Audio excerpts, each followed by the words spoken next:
Hola a todos, mi nombre es Jocelyn. Hoy hablaremos sobre el libro No miedo en la empresa y en la vida de Pilar Jericó. Pilar Jericó es pionera en España y Latinoamérica en el análisis del talento y el impacto del miedo en las empresas. Entre sus publicaciones destaca precisamente este libro, No miedo.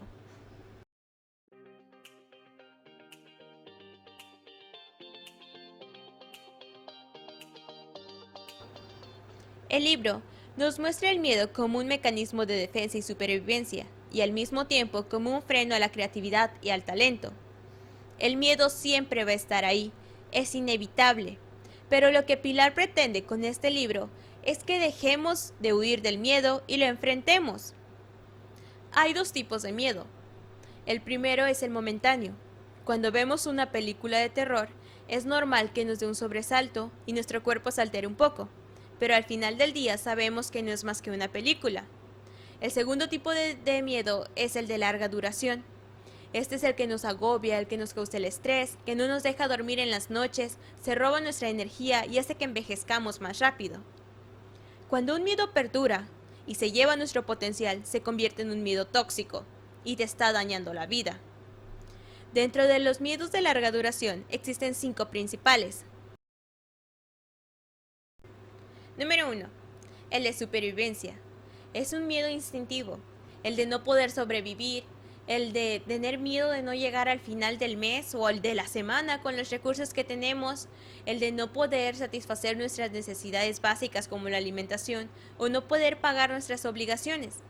Y en este miedo hay muchos factores que inciden para crearlo.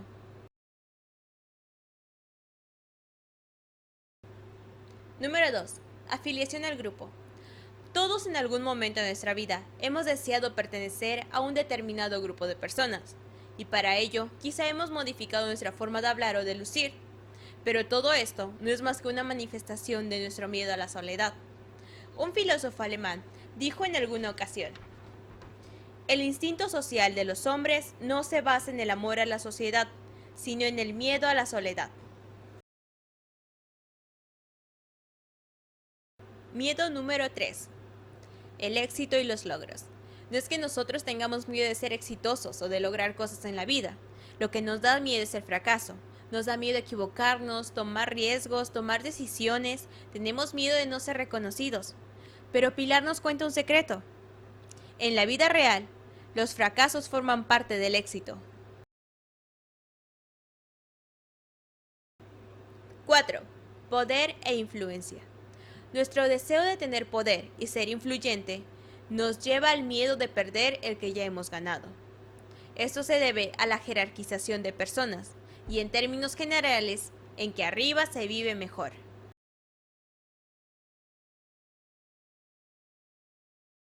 Quinto y último miedo, el cambio. Nuestro cuerpo cambia, la vida cambia, nosotros somos cambio constante, sin embargo nos cuesta el cambio.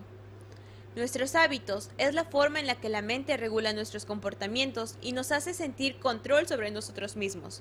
Pero cuando este control se sustrae y se rompen nuestros esquemas, nos sentimos inseguros.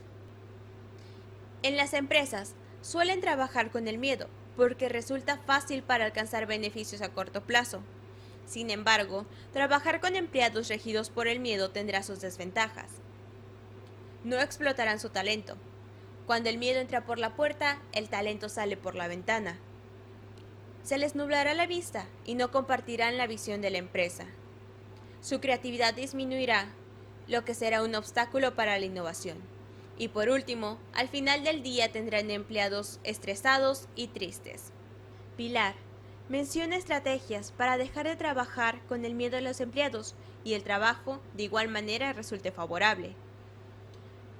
Así tenemos proyectos de empresa. Este se refiere al clima laboral, al ambiente dentro del trabajo. Las empresas suelen tener discursos que hablan sobre igualdad, respeto, justicia y equidad.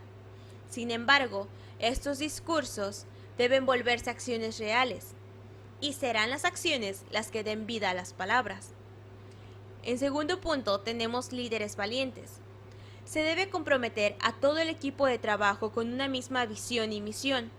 De este modo, encontrarán sentido a su experiencia laboral y no estarán trabajando solamente por dinero. Y es el líder el que se debe encargar de crear esta ilusión en los empleados. Por último, tenemos mucha comunicación. La comunicación acorta las distancias y se debe poner a la disposición de todos los individuos. Por último, hay que recordar esto.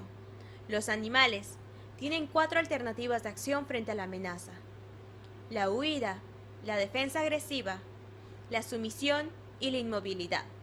Pero los humanos tenemos una quinta opción, que es enfrentar nuestros miedos y mirarlos a la cara.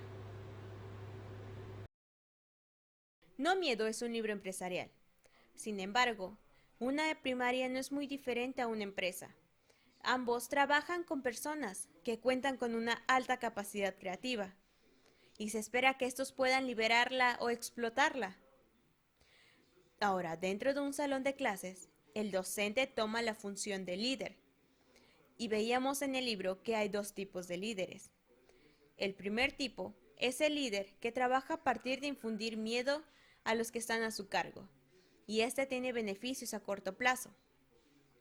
Por ejemplo, un docente que trabaja con el miedo se va a dar cuenta que al final del día va a tener un grupo tranquilo y que siga los trabajos al pie de la letra. Pero a largo plazo se va a dar cuenta que el potencial que ellos tienen no lo están explotando, que su creatividad irá disminuyendo y que todos los trabajos que han hecho realmente solo están hechos por hacerse, sin algún aprendizaje significativo. El segundo tipo de líder sería el líder no miedo, el que pone en práctica las estrategias que Pilar Jericó nos muestra en este libro. Un docente no miedo sería aquel que conserva una comunicación estrecha con sus alumnos, el que le da importancia al ambiente áulico, aquel que se dice que el respeto es importante, respeta a los demás, el que no deja las palabras solamente en palabras, sino que las convierte en acciones, aquel que se preocupa por los que tiene alrededor. Un docente no miedo sería el que pone a disposición de sus alumnos la razón del por qué y para qué están haciendo las cosas, y no dejan que los trabajos sean solamente trabajos, sino que les den un significado a lo que están haciendo. Actualmente, estamos atravesando por un cambio en nuestra manera de vivir, y como Pilar lo menciona, el cambio es la madre de todos los miedos. Y es normal que sintamos este miedo en esos momentos, pues a final de cuentas, se está extinguiendo este sentimiento de control que necesitamos para sentirnos seguros. El COVID-19 ha terminado con la cotidianidad de nuestras vidas y nos ha llevado a mantenernos aislados, evitar un poco el contacto físico, cambiar, en muchos casos, la modalidad educativa o laboral. Y esto puede provocar algún tipo de estragos en nuestra mente. Pero debemos evitar el miedo tóxico. Ante el cambio, tenemos 2 alternativas. La primera es quejarnos y la segunda es tomar protagonismo en esto. El miedo es el mismo que nos va a llevar a preguntarnos ¿qué me toca hacer para cuidarme y cuidar de los míos? Y la respuesta a estas alturas no es difícil. Ya todos conocemos que nuestra parte es cuidarnos a través de las medidas de seguridad que nos brindan los expertos. Quedarnos en casa, en caso de ser necesario salir, utilizar cubrebocas, cumplir con las medidas de higiene, respetar a los trabajadores del sector salud. Viviendo el miedo desde esta perspectiva, se volverá algo mucho más sano. Esto ha sido todo. Muchas gracias. Y recuerden, no miedo.